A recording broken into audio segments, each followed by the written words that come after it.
those are some hard stories to follow. I guess if there's something you guys need to know, it's that, something about me. It's that I'm always the guy in control. Wherever it is I go, whatever it is I do, I am always the guy that is in control. That's why all of my friends look to me to be the guy that puts his credit card on the hotel room. That's why I'm the guy that organizes people to get them to do things. That's why my work does crazy things like, hey, we need somebody to go out to India and train people for a month.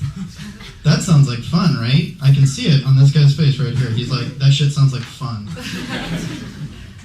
So I go out to India for a month, and I've got a lot of work to do.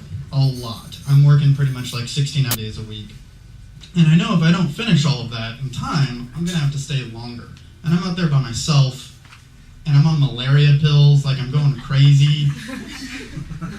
And all I ate was food I brought with me, which meant I was eating one top ramen package and one Cliff bar a day.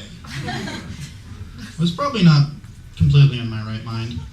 And got all the work done, thank God. And I start my 35-hour or 32-hour flight back to San Diego. Back into LA, and then a 2-hour limo drive down to San Diego. And as I'm about to board the plane, I'm kind of like, who's the guy in the control? This guy. I've beaten India. I've done it. The poverty, the, corruption that is kind of inherent in a capitalist system. Anyways, I could go on. But I won. Did everything I needed to do. I'm basically in good health. It's all fucking clear skies from here.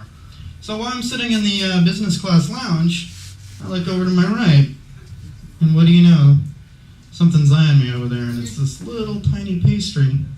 And I'm looking at it, and it's filled with milk, I can tell, and fruit. It's delicious.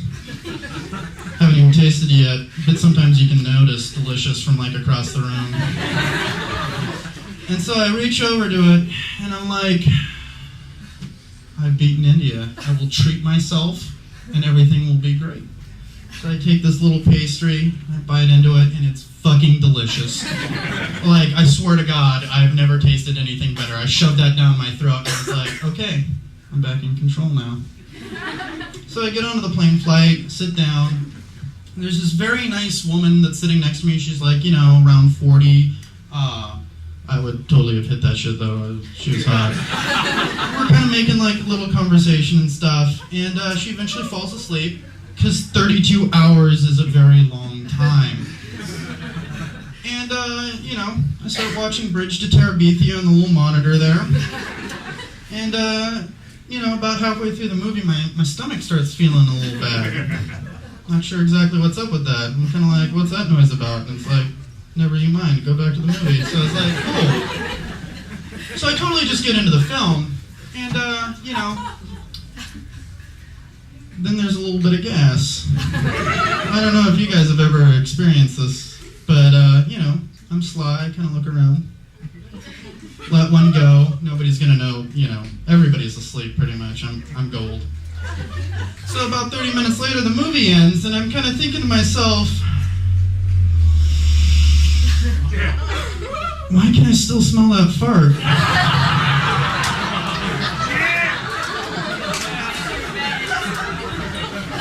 So, it's all good. I'm still in control. So, I go to stand up, and as soon as I do, Niagara Falls starts coming down the back of my thigh. And I like to remember it as like this bold firefighter saving children kind of run that I did to the bathroom, like a... But in reality, if I'm going to be honest with myself, it was more of a... Get into the bathroom, sit down on the toilet, and have you guys ever seen what it looks like when a car hits a fire hydrant?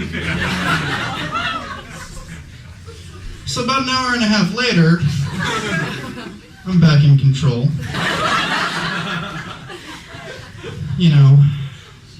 The toilet paper wasn't necessarily the greatest thing ever. It's that, it's that airplane toilet paper. You can, like, see through it, and it pretty much feels like barbed wire. So I get back up, and, some people, this might have just totally ruined their flight, but this guy's in control. And so I pull out the spare pair of shorts and stuff that I brought with me, and I'm like, fuck yeah, I'm gold. Go back out, sit back down. 15 seconds later, oh my God, I'm sitting in a like a kiddie pool of my own filth. Run back into the bathroom, and I'm like, you know what? After I finally get done that time, this is not going to happen again.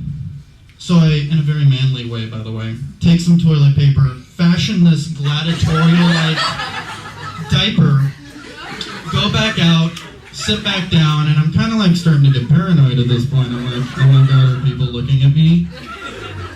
Are they? Sit back down, I'm like, good, I'm in control. Oh, Jesus! There was just no stopping it. Get back into the bathroom. At this point, all my spare pairs of clothing are gone. I don't know what else to do. So I sit there, and I pull off like an entire roll of toilet paper, and I'm just kind of bent over, and I'm cramming it in. And I'm still in control, just so you know. And I kind of look like a Molotov cocktail.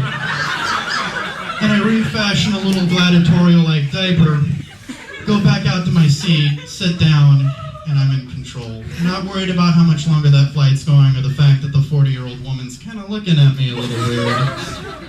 Because nobody knew the better. Till the stewardess comes up, hands me a couple of pills, and goes, I think you need these.